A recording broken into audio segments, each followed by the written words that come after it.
Hey guys, let's talk about hypertrophy, okay? Muscle growth. There are basically two ways because nobody really knows how hypertrophy works, but there are two common theories, okay? Now, one of them is called sarcoplasmic hypertrophy, and that basically means like when a bodybuilder pumps his muscles up, okay? He doesn't lift the heaviest weights possible. He'll do more reps, at least 10, 15 reps.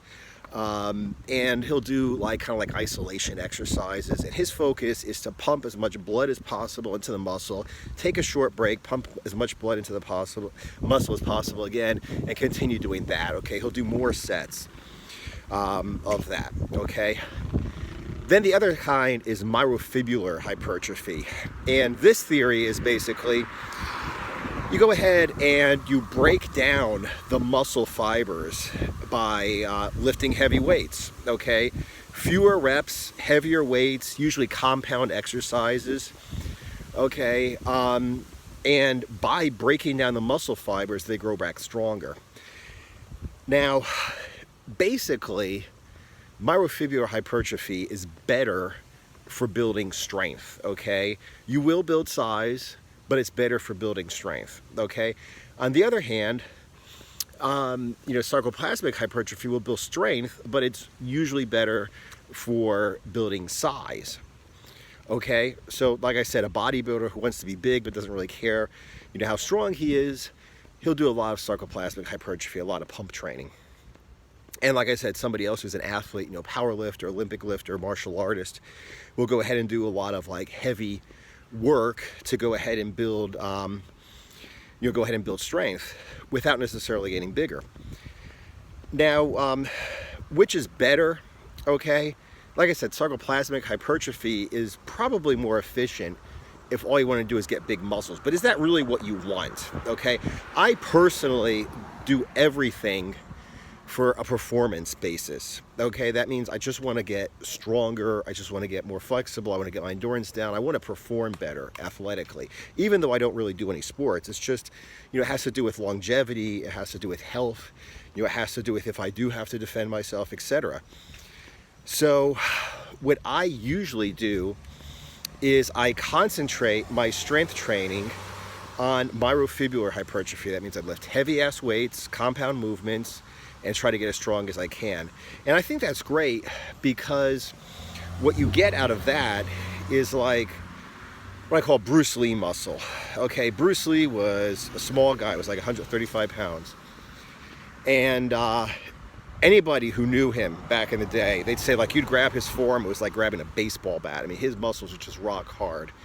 There was another person, I think it was a woman who did an interview with him, like a TV interview. She said she touched his shoulder or his arm. She says it was like touching warm marble. It was hard as a rock, etched, but it was warm. So you could, you could tell it was a muscle, but otherwise she would have sworn she was touching like a statue. So that's the kind of dense, hard, lean, strong muscle you get from myofibrillar hypertrophy. But something that I've been doing for the last 6 months maybe, something I've been experimenting with, and something I've been really recently going very, very much more intensely with, is a combination, okay? And that's the basis for this explosive muscle program that I've been working on for a long time. I know several months ago I said it's going to be out in a week. It's still not out because I kept working on it, I kept changing it. And I'm almost done now, okay? So keep an eye out for that. But the idea is basically, let's say tomorrow, okay, I'm going to go ahead and I'm going to do 20 rep barbell squats, okay, breathing squats, which basically means that you take your 10 rep max, you do your 10 reps, and you keep the bar on your shoulders. You start doing onesies and twosies until you've got 20 reps knocked out. Killer workout, one set of squats. Then I'm going to do several sets of trap bar deadlifts, okay, 5 reps. So that's going to be like myofibrillar hypertrophy, okay? It's going to be really strong. It's going to strengthen my tendons and my ligaments. Then when I'm done with that, what I'm going to go ahead is do squat tucks, which means I squat down, touch the ground, jump up, and bring my knees to my chest, okay? It's kind of like jumping squats with a tuck at the top. I'm going to do 10 sets of 10 reps of that after I've done all the squats and then did the deadlifts after the squats. Then after that, I'm going to go ahead and do burpees, 10 sets of 10, okay?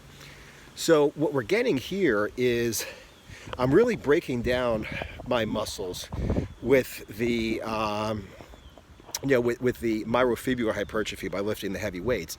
But then after that, what I'm doing is I'm continuing it to get some blood pumped into the area and get some sarcoplasmic hypertrophy by doing, set after set of 10 reps at body weight, but they're very explosive, and that just pumps all the muscles in there. And of course, since I'm already pre-exhausted because I've been doing all of those heavy sets of squats and heavy sets of deadlifts, the exercise, even though it's at body weight, is that much harder.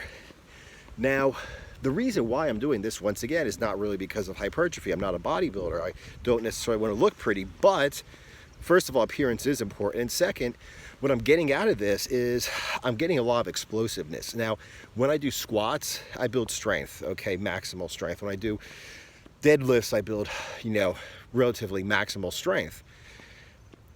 But by going ahead and doing these explosive exercises at the end, not only am I getting, the pump of the blood into my muscles to increase their size, but another thing that I'm getting out of the whole situation is some really good explosiveness. I'm teaching my legs not just to be strong, like with the deadlifts and the squats, but I'm actually teaching my body to explode, to push off and explode up into the air, and then to bring my knees to my chest when I do the squat tucks, for instance.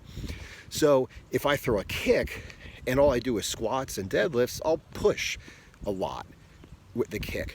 But if I go ahead and do these explosive movements, these plyometric type movements afterwards, I'm going to have the strength when I throw a kick, but I'm also going to have the explosiveness when I throw a kick. So that's like the basis for the explosive muscle workout program. You do body weight exercises, and yes, I think squats, even though you have weight on your shoulders, and deadlifts, you're still calisthenics exercises. I mean, you're just squatting down and standing up again with weight. I also do weighted dips, weighted pull-ups, etc. to build strength. And then after that, the same muscle group, I will go ahead and do explosive plyometric exercises, which gives you the pump to get some more size. It gives you the explosiveness so that you could develop that strength, deliver that strength quickly and explosively in a sporting or athletic situation.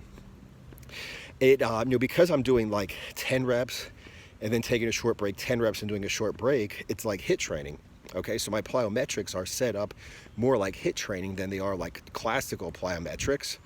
Okay, and as you can imagine, I'm burning a whole hell of a lot of calories doing that. So, like I said, that's the basis for the explosive muscle workout program.